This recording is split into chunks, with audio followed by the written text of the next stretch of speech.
What was your first aha crypto moment? Probably Bitcoin hitting 10,000. I think it's 2017. And that was like, wow, this is legit. What's a success story that you and the team thought, yes, that is a win? We help recover funds that are like lost from scams. We help law enforcement, but it's not for commercial benefit or even for PR. It's something I'm really, really proud of. How do you approach something like AI? As a compliance professional, there are some amazing opportunities for AI to help.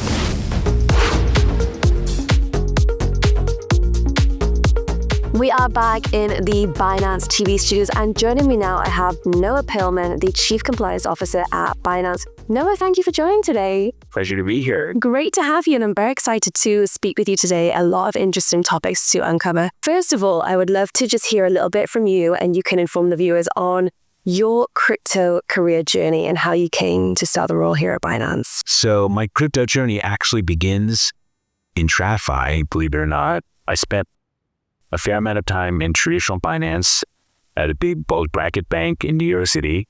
And one of the roles I had there was to actually sit on a committee that evaluated all crypto and digital asset opportunities for the firm. So it was through this committee that I actually saw lots of opportunities and started to read about crypto, become really interested.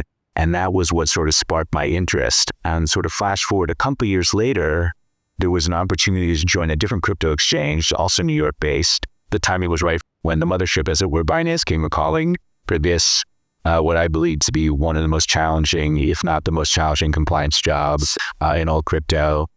And it was an opportunity that I just couldn't turn down. And 2 years later, it's one of the best decisions I've ever made. You're saying it with a smile, which is the most important thing.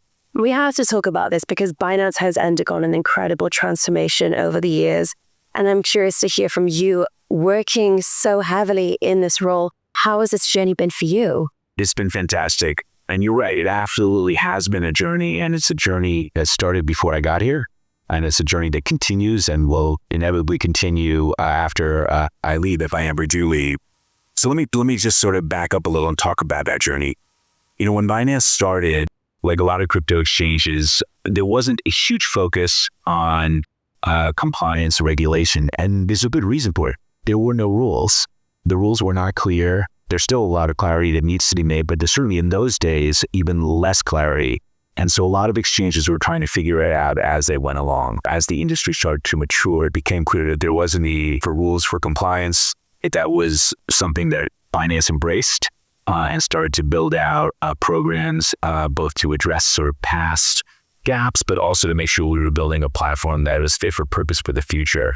I joined as that journey was well underway, and we're continuing to sort of build on that to build what I think is going to be the best-in-class compliance program in all of crypto. And it is an enormous beast when you look at the resources within Binance as well, the scale of a team. Can you talk through just some of the kind of the resources and employees that we have that are working on this? Sure. So, I mean, we literally have hundreds and hundreds of people devoted to compliance, both in terms of full-time employees strictly doing compliance, but also a lot of support personnel. If you add up everybody who is really their primary job is compliance related, it's well over 1,000 employees at Binance working on this, not even including what we call outsourced people who are helping. And I'll give you one stat which makes me the envy of all chief compliance officers in crypto space, because I shared this with them, and once they put their jaws up off the floor, they asked me, how they can do that. And that is the number of tech engineers we have just devoted to compliance. Over 100 engineers just working on compliance-related issues. This is just unprecedented to have the number of tech engineers devoted to compliance to make our program more efficient, to make it more effective, and ultimately to make it better for users. And you mentioned that the scale in which you have rolled out compliance measures around the world. And as of today, we've got Binance operating in so many different jurisdictions. We've got 21 regulatory licenses at the time of this recording. How do you ensure that the organization stays compliant among so many different jurisdictions where things are changing all the time? Yeah, no, that's a great question. It's very challenging, but we do it through a combination of having sort of on-the-ground resources, and everywhere we have a registration, we've got resources who are devoted to ensuring that they are keeping up to date with any changes that are coming in terms of compliance requirements. We also have sort of the global program that is scanning across the entire horizon to making sure that we are compliant in those jurisdictions. We try to minimize differences. Again, it's easier for users, it's easier for us to operationalize one standard, but we recognize that some jurisdictions may have different standards, and we've got the sort of the scale internally to make sure that we are adjusting and responding to that. And talk us through the training of law enforcement organizations and the relationship there between Binance and those parties. Earlier in my career, I was a federal prosecutor in the U.S., and now I actually spent a stint at the U.S. Drug Enforcement Administration as counsel there. Partnership with law enforcement is a topic that's near and dear to my heart. And I'm particularly proud of Binance's cooperation with law enforcement. You mentioned training, and we've done literally hundreds of trainings over the years to law enforcement. This is not something that we have to do. This is something we do because we think it's good for the crypto ecosphere. We think it's good for our users. Law enforcement loves it. And it's something I'm really proud of. And what have been because this is actually a really fascinating topic. And I think for people that are not in the crypto sphere, to hear that you have cryptocurrency exchanges, not only working with, but also training law enforcement, it debunks a few myths that you would have and misconceptions about crypto. And I think that just underlies education is so important. So what are some of the biggest hurdles and obstacles that you may have to overcome as a Chief Compliance Officer when it comes to kind of education, information?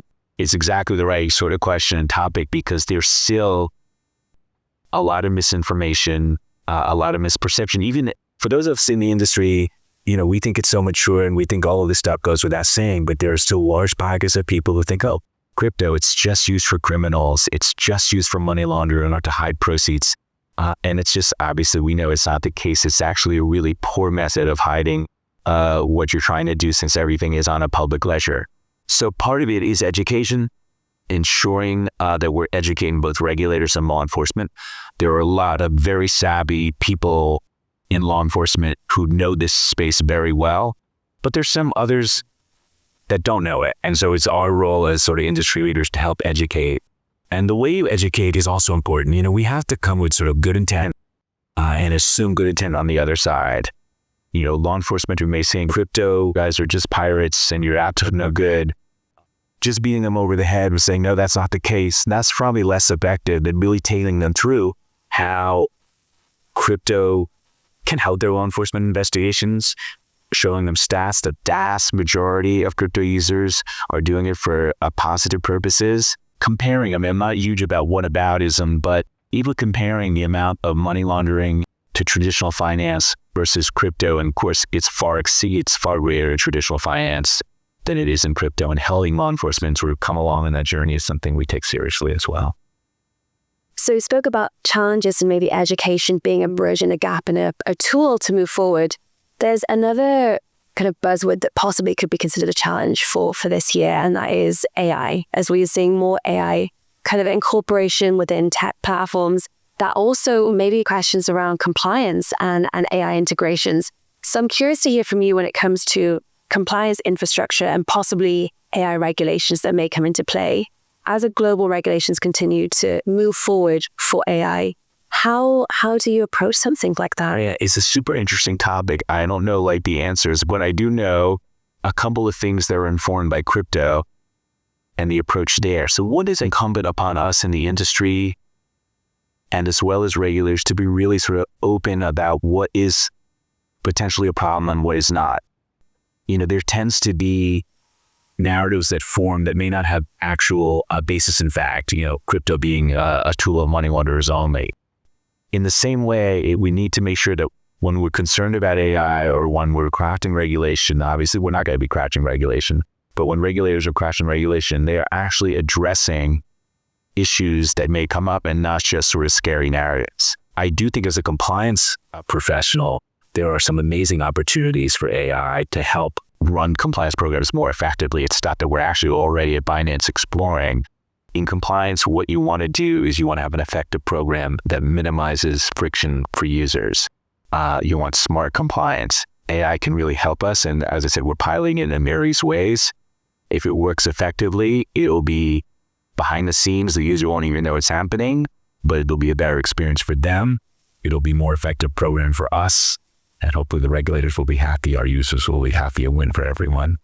A win all round. Now, finally, before we move on to the next stage of the interview, I'm curious to hear from you and the team at large. You have worked in the organization for some years. There have been many hurdles and then also accomplishments over the years. So what's a success story that you and the team had encountered and experienced that maybe didn't make it to headlines? That was something that you thought, yes, that is a win. Give yourselves a pat on the back. We've done it. There are actually a lot. But, I think what I'll highlight is, and this goes back to sort of this idea of cooperation, and not necessarily cooperation with law enforcement, but a cooperation around the industry. As the largest exchange by users by volume, it's not surprising that a lot of transactions go through us and that we have a lot of visibility in the industry. And one thing that people probably don't know, we don't publicize it, is we help and recover funds that are like lost from scams. We help law enforcement. We help users. We have been helpful in real life situations where people have been in danger. We do it without publicity, without fanfare, and we do it even when the funds aren't touching Binance. But because of our network and our visibility and our expertise, we see issues. We can help out behind the scenes. Some of them not really appropriate to share publicly, because a lot of the stuff never has come to light, but it's something I'm really proud of the team. We do it. It's not for commercial benefit or even for PR, but it's something the team takes really seriously, and it's something I'm really, really proud of. Amazing, because the cryptocurrency space, it is a community and it is involvement and encouraging the freedom of movement globally, but also positive enforcements from that. Fantastic. Okay, we're going to move over now to our crypto rapid fire. The idea is as short, as fast as possible, and the first answer that comes to mind. So first of all, what was your first aha crypto moment?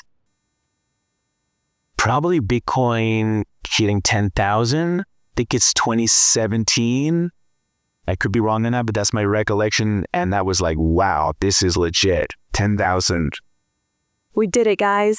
If you could go back in time and give yourself one piece of advice when you first joined Binance, what would that advice be? Ask questions. Just because something's been done a certain way doesn't mean it's the right way. It could be the right way, but never be afraid to ask, why do we do it this way? Why is that the way it is? Ask questions. I'm really curious to hear this one. What is the most unique encounter you've had of someone asking you about cryptocurrencies or about Binance? Has someone asked you in an interesting environment, about crypto?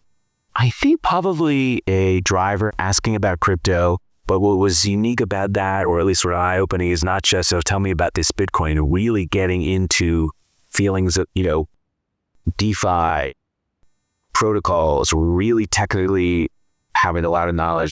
We're there, guys. Fantastic. Who is your favorite account to follow on X? I mean, come on, CZ. And outside work, what is something that you're passionate about that might surprise the people watching?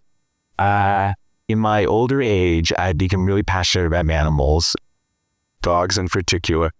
It's surprising to people who know me, since I didn't grow up having animals, and until probably 10 years ago, really wasn't even a dog person. But when I retire from this world at some point into this crypto world, I can see myself really doing something with animals. That's so sweet. That's been our nicest answer that we've had so far. So for the rest of the Binance team, you've got a higher answer to compete with.